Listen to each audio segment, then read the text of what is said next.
Indonesia ở SEA Games năm nay. Rất chính xác, tầm 1m và 4-0 cho được nụ cười. 프로리그에서 지금 베트남 선수의 관심을 많이. The federation, it's a good time for football, and Ini jelas bisa rekor kemenangan besar. Hasil SEA Games 2025 tadi malam, Timnas Indonesia U22 berhasil kalahkan Filipina U22 dengan skor telak 5-0. Marcelino cetak gol fantastis di Stadion Raja Manggala, Thailand. Di luar dugaan, Park Hang-seo dan pelatih Filipina U22 Gareth McPherson langsung buat pengakuan jujur dan mengejutkan. Benarkah? Yes, alhamdulillah akhirnya ada kejelasan. Calon pelatih Timnas Indonesia senior Timur Kapade akhirnya buat pengumuman mengejutkan. Apakah resmi jadi pelatih Timnas diduetkan dengan Giovanni van Bronckhorst dari Belanda kah? Temukan jawaban lengkapnya di sini.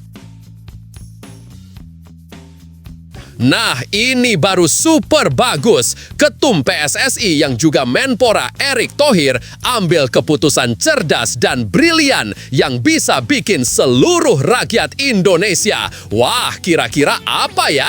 Yuk simak video ini sampai selesai ya guys. In every roar, we rise as one. Garuda is more than a team. It's a nation. Join the roar. Yuk, buat kamu semua yang ngaku fans Timnas Indonesia sejati, wajib banget subscribe channel ini dulu ya. Terima kasih guys. Dikutip langsung dari situs web fiksi Garuda tepat hari ini, Timnas Indonesia U22 membuka perjalanan mereka di SEA Games 2025 dengan kemenangan gemilang 5-0 atas Filipina U22 di Stadion Raja Mangala, Bangkok, Thailand.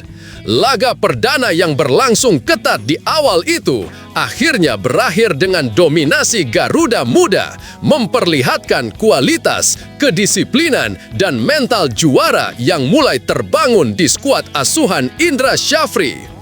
Gol-gol Indonesia tercipta lewat aksi Marcelino Ferdinand menit 15 dan 27, Mauro Zylstra menit 40 dan 88, serta Ivar Jenner menit 77. Kemenangan telak ini bukan sekedar soal skor, tetapi simbol perubahan permainan dan kesiapan Indonesia di level regional. Kemenangan ini bukan hanya menyita perhatian publik, tetapi juga memunculkan komentar jujur dan mengejutkan dari dua pelatih ternama Asia Tenggara, mantan pelatih Timnas Vietnam Park Hang-seo dan pelatih Filipina U22 Gareth McPherson. Park Hang-seo, mantan pelatih Vietnam yang hadir sebagai tamu undangan, memberikan komentar mengejutkan seusai laga. Biasanya hati-hati dalam menilai tim rival Vietnam. Kali ini Park memberikan pujian terbuka. Saya sudah melihat perkembangan Indonesia beberapa tahun terakhir, tetapi malam ini mereka menunjukkan sesuatu yang berbeda, ujarnya.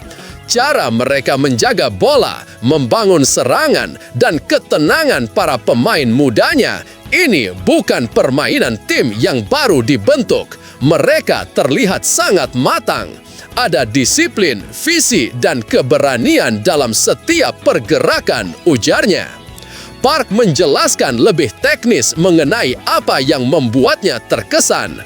Indra Syafri telah menanamkan pola permainan modern, umpan 1-2 sentuhan, pergerakan tanpa bola, serta kemampuan mengubah ritme permainan dengan cepat. Marcelino, Jenner, dan Zylstra menjadi titik fokus yang sangat menentukan.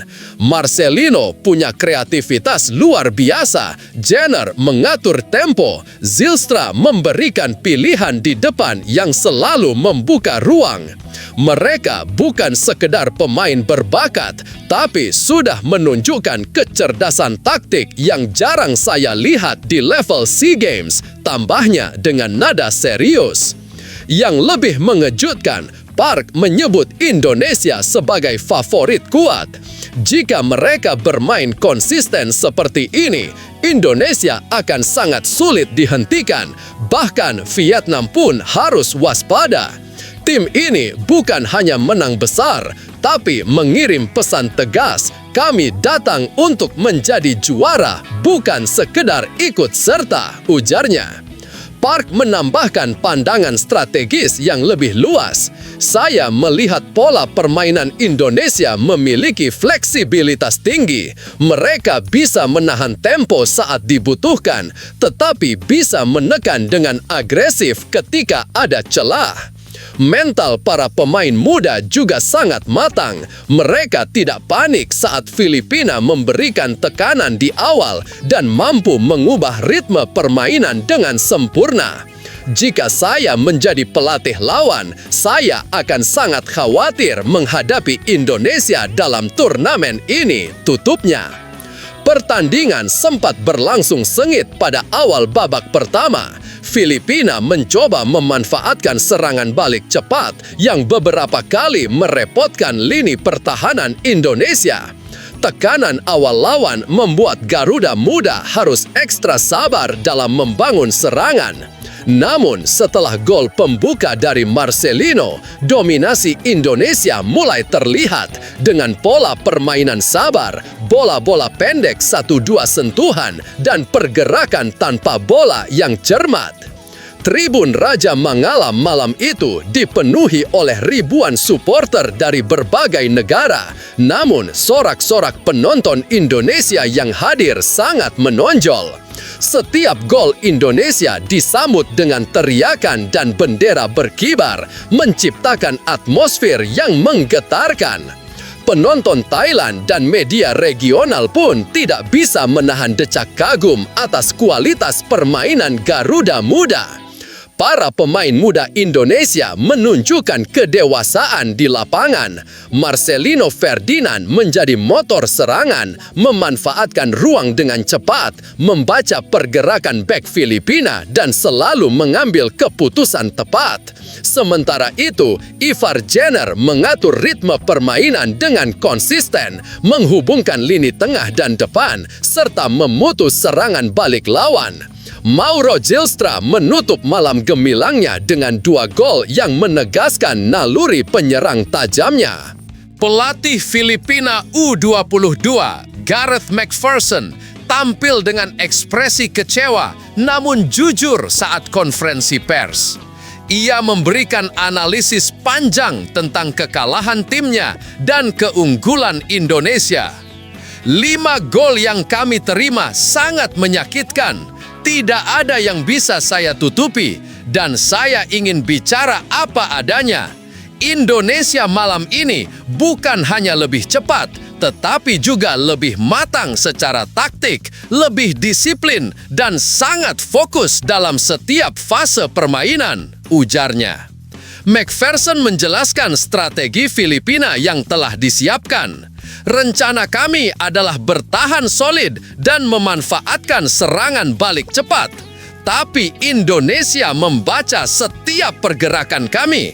Mereka memiliki transisi yang cepat dari bertahan ke menyerang dan kemampuan membaca ruang mereka luar biasa. Setiap kami kehilangan bola, mereka langsung menekan dan memanfaatkan celah. Itu membuat rencana kami gagal total, tambahnya dengan nada lemah. Ia menyoroti 3 pemain Indonesia yang menjadi pembeda. Tentang Marcelino, McPherson berkata, dia pemain dengan visi luar biasa. Keputusan yang dia buat di bawah tekanan membuat tim kami selalu berada selangkah di belakang. Gol-golnya bukan kebetulan. Itu kemampuan murni untuk memanfaatkan ruang dan peluang, ujarnya lagi.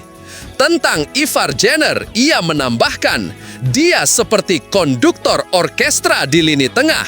Dia menjaga ritme permainan, membaca setiap kemungkinan ancaman, dan mematikan serangan balik kami. Dia tipe gelandang yang membuat tim lawan kesulitan dan memiliki mental seorang pemimpin. sedangkan Mauro Zylstra disebutnya sebagai penyerang tajam. Dua golnya menunjukkan insting striker yang matang. Dia mampu memposisikan diri dengan tepat dan memanfaatkan setiap kesempatan. Itu membuat pertahanan kami kewalahan, tambahnya lagi. McPherson menutup komentarnya dengan pengakuan jujur dan sportif. Kami kalah bukan karena bermain buruk, tetapi karena Indonesia terlalu kuat. Mereka bermain dengan identitas yang jelas, disiplin tinggi, dan kepercayaan diri luar biasa.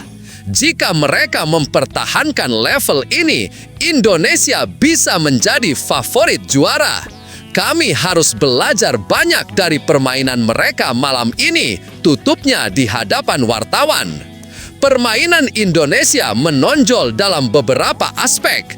Lini tengah yang dikomandoi Marcelino dan Jenner mengalirkan bola secara efektif ke lini depan, sedangkan Zylstra menjadi titik akhir yang tajam. Ketika Filipina melakukan pressing, pemain Indonesia mampu memanfaatkan celah dengan pergerakan cepat dan umpan terukur. Skema 1-2 sentuhan dan pressing tinggi menjadi senjata utama yang membuat lawan kesulitan. Kedewasaan mental para pemain muda juga terlihat. Saat Filipina sempat mengancam, pemain Indonesia tidak panik. Mereka tetap tenang, memainkan bola pendek, dan mencari opsi terbaik. Pergantian tempo dan posisi pemain secara cepat membuat pertahanan lawan sering kelabakan. Gol-gol yang tercipta juga memperlihatkan variasi serangan Indonesia. Gol pertama Marcelino lahir dari pergerakan individu di kotak penalti. Gol kedua lewat kombinasi 1-2 sentuhan di tengah lapangan. Gol Zylstra memanfaatkan posisi cerdas di depan gawang. Dan gol Jenner lahir dari tembakan jarak jauh yang presisi. Keempat gol ini menunjukkan kualitas teknik, pemahaman posisi, dan visi permainan yang tinggi. Kemenangan 5-0 ini bukan sekadar angka di papan skor, tetapi simbol kebangkitan dan identitas baru Timnas Indonesia U22. Kombinasi pemain muda berbakat, pemain naturalisasi yang matang, serta pengalaman Indra Syafri di turnamen Asia Tenggara membuat tim ini berpotensi menjadi favorit juara. Pernyataan Park Hang-seo dan pengakuan jujur Gareth McPherson menggambarkan satu hal, Indonesia kini dihormati dan diperhitungkan.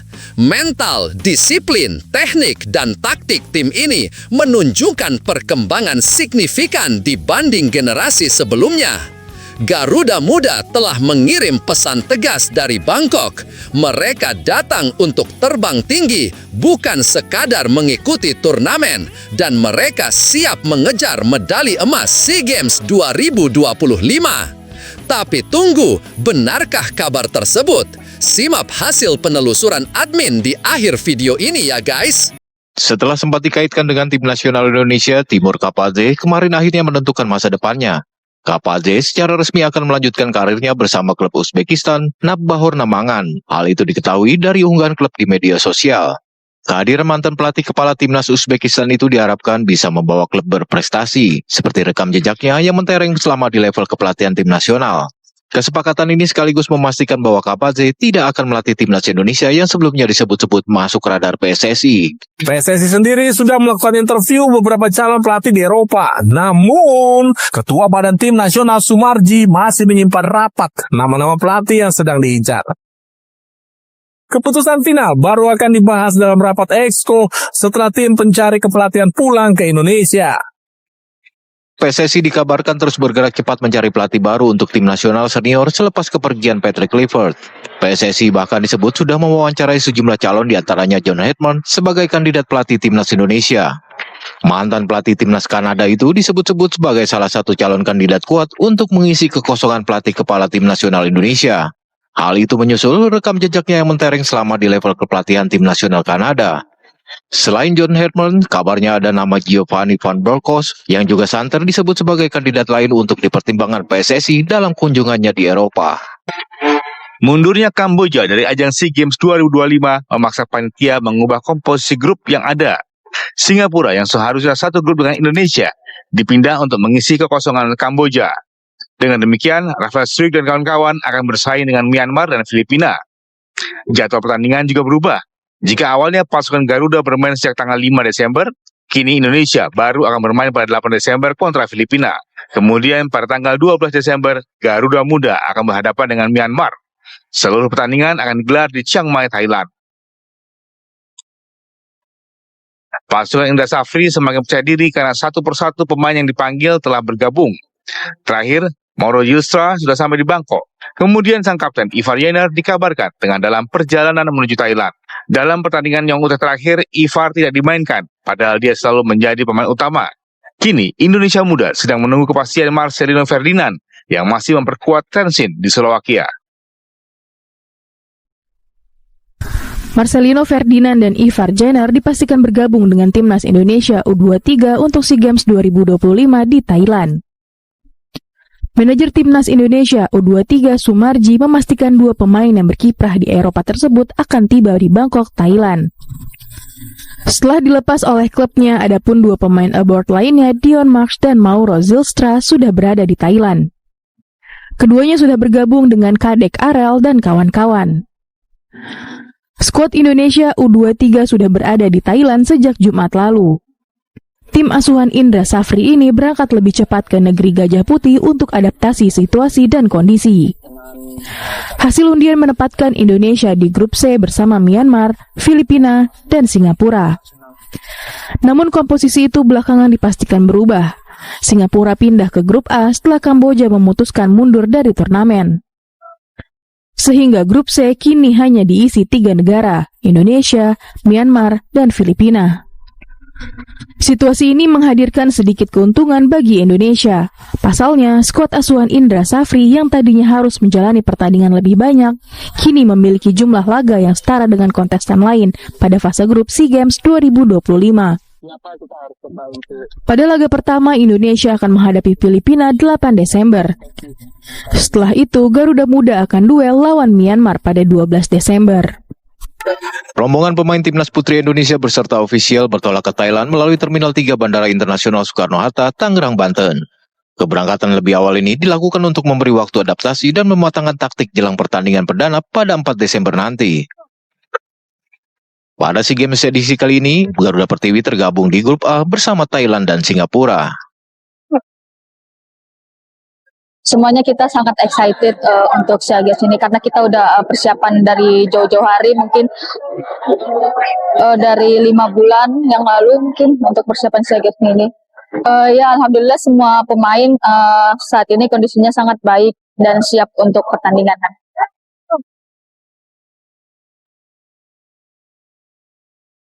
Timnas putri Indonesia akan mendapat ujian di laga perdana melawan Thailand pada 4 Desember 2025. Menpora Erick Thohir melakukan penandatanganan nota kesepahaman atau MOU dengan Menteri Dalam Negeri Tito Karnavian dan Menteri Usaha Mikro Kecil dan Menengah atau UMKM Maman Abdurrahman di kantor Kemendagri Jakarta. Kerjasama lintas kementerian ini bertujuan untuk meningkatkan kualitas, keberlanjutan dan nilai manfaat fasilitas olahraga di tingkat pusat maupun daerah agar berkembang baik dan bisa berdampak untuk pertumbuhan ekonomi nasional. Langkah strategis ini diharapkan dapat mendorong efektivitas pengelolaan stadion sekaligus memperkuat ekosistem UMKM yang terlibat dalam industri olahraga. Erick Thohir menyampaikan alasan untuk melakukan MOU ini dikarenakan fasilitas olahraga di Indonesia sangat banyak dan menyayangkan pemanfaatan yang tidak maksimal. Tetapi sayangnya fasilitas olahraga yang dibangun oleh pemerintah pusat dan daerah ini masih menjadi beban anggaran terutama untuk pemerintah daerah. Disitulah banyak sekali fasilitas olahraga itu setelah PON ataupun setelah dibangun itu mangkrak. Padahal kalau fasilitas ini bisa dipergunakan untuk event atau dikelola dengan baik, bukan tidak mungkin fasilitas ini menghasilkan sebuah keekonomian untuk pemerintah daerah, yaitu tadi yang disampaikan Pak Tito, mendapat pendapatan pajak dan lain-lain, dan juga si UMKM atau masyarakat daerah punya event-event besar.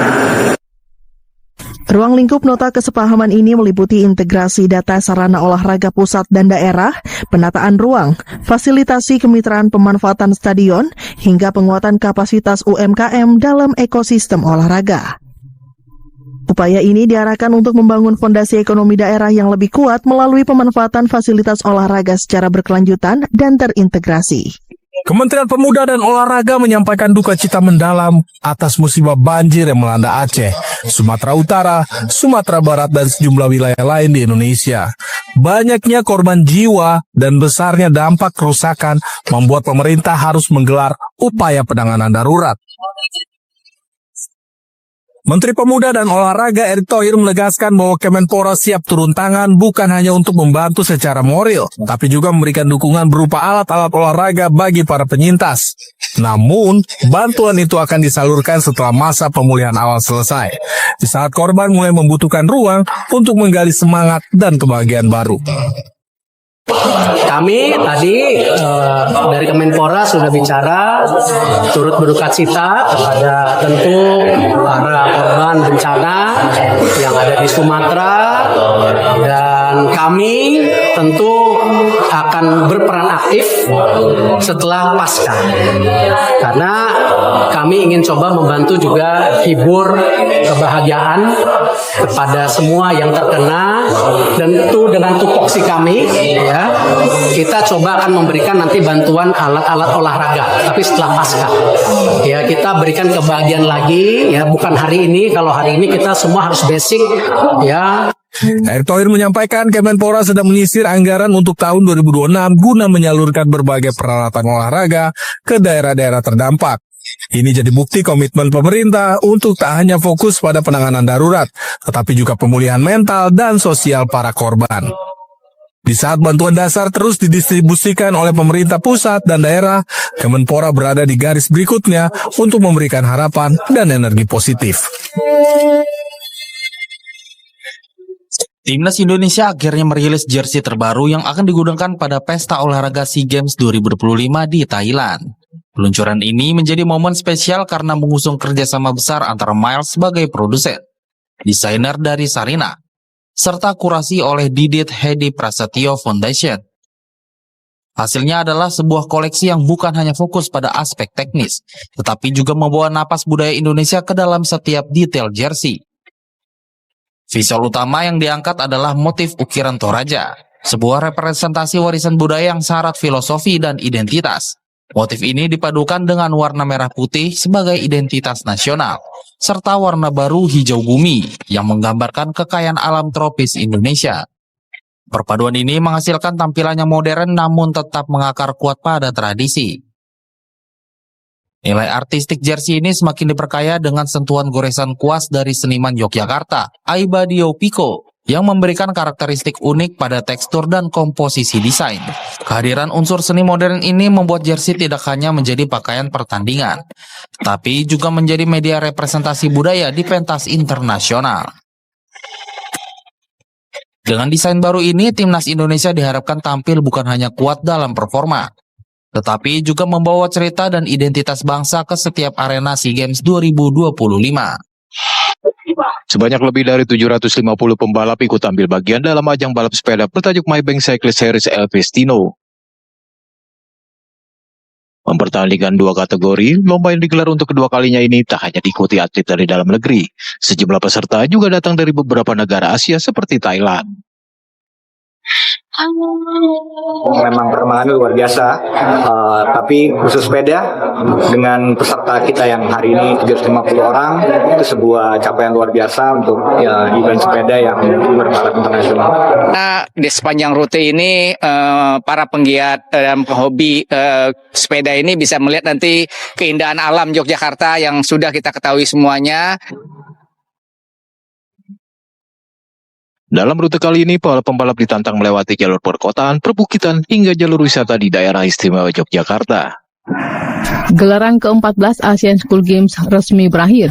Kontingen Indonesia berhasil keluar sebagai juara umum pada ajang Asian School Games 2025 yang digelar di Brunei Darussalam. Kontingen Indonesia berhasil mengumpulkan 93 medali dari 7 cabang olahraga. Terdiri dari 42 medali emas, 30 medali perak, dan 20 medali perunggu. Renang kembali menjadi cabang olahraga yang paling produktif dengan menyumbangkan medali emas terbanyak dengan total 22 emas. Diikuti pencaksilat dengan 11 emas, badminton 5 emas, atletik 3 emas, dan 1 medali emas dari cabang olahraga wushu. Selain raihan medali, ajang ini juga mencatatkan torehan bersejarah. 3 atlet Indonesia berhasil memecahkan rekor nasional U18 saat berlaga di Hasanal Bolkiah National Stadium dengan menegaskan kualitas generasi muda Indonesia. Dengan total perolehan tersebut, Indonesia menutup klasemen akhir di posisi teratas, mengungguli Thailand yang finish sebagai runner-up dengan 20 emas. Dengan ditutupnya Asian School Games 2025, seluruh kontingen pelajar Indonesia kembali ke tanah air, membawa pulang kebanggaan dan harapan baru untuk terus menoreh prestasi di ajang internasional berikutnya. Setelah ditelusuri oleh admin, berita pertama tadi hanya karangan ya guys. Tujuannya untuk edukasi penonton karena mulai marak berita karangan yang menyebar di YouTube. Penulis juga sudah memperingatkan agar hati-hati sebelum menyebarkan video ke rakyat jelata Indonesia. Penulis juga sudah memperingatkan agar hati-hati sebelum menyebarkan video ke rakyat jelata Indonesia.